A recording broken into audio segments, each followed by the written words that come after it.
अस्सलाम वालेकुम वरहमतुल्लाह। मैं हूँ मियां इरफान खालिद, डिस्ट्रिक्ट राजनपुर से।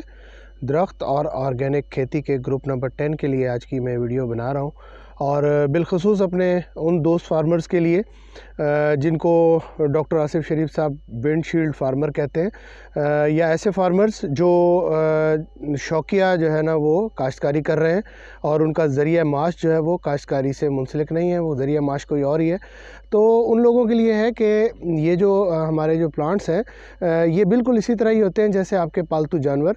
और अगर आप जैसे अपने पालतू जानवर हैं उनको अगर आप कुछ दिन तवज्जो ना दें तो वो बहुत ज़्यादा आपको मिस करते हैं, और बहुत ज़्यादा जो है ना वो उनकी सेहत के ऊपर और उसके ऊपर बहुत ज़्यादा फ़र्क पड़ता है। इसी तरह ही आपके प्लांट्स हैं, अगर हम इनके ऊपर तवज्जो नहीं देंगे तो यकीनी बात है ये हमें मिस करते हैं। और इस वक्त आज जो है वो जनवरी की 8 तारीख़ है, 8 जनवरी 2022 है, और ये जो है ना इस वक्त हम गंदम के अपने फील्ड के अंदर मौजूद हैं, और ये साथ ही हमारा कैनोला का फील्ड भी मौजूद है।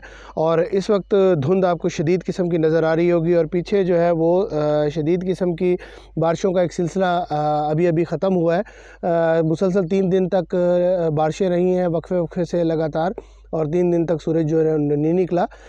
तो उसमें ये है कि अभी अपने फील्ड को हमें ज़रूर चेक करना चाहिए कि वहाँ पे पानी रुकने की क्या पोजीशन है। अगर उसके अंदर पानी रुक गया है तो उसको निकालने का फ़ौरी तौर पे बंदोबस्त करना चाहिए, क्योंकि आगे जो फोरकास्ट आ रही है उसके मुताबिक ये है कि फ़ौरी तौर पे सूरज निकलेगा और मौसम मतलब साफ़ हो जाएगा।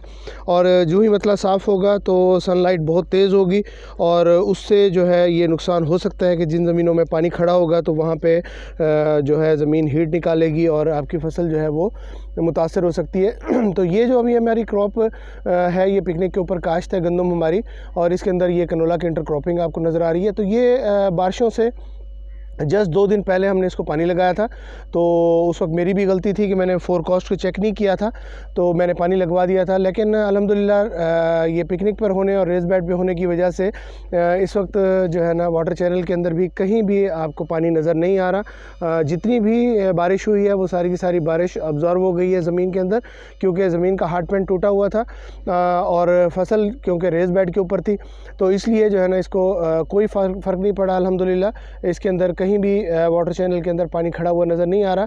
तो ये बिल्कुल साथ ही हमारी कन्वेंशनल है गंदम। तो कन्वेंशनल गंदम को क्योंकि पानी नहीं लगा हुआ था तो इसलिए ये भी पानी को एब्जॉर्ब कर गई है, लेकिन उसके बावजूद इसकी पोजीशन जो है वो अगर मैं आपको करीब से दिखा सकूं तो ये देखें, इसके अंदर पीलापन जो है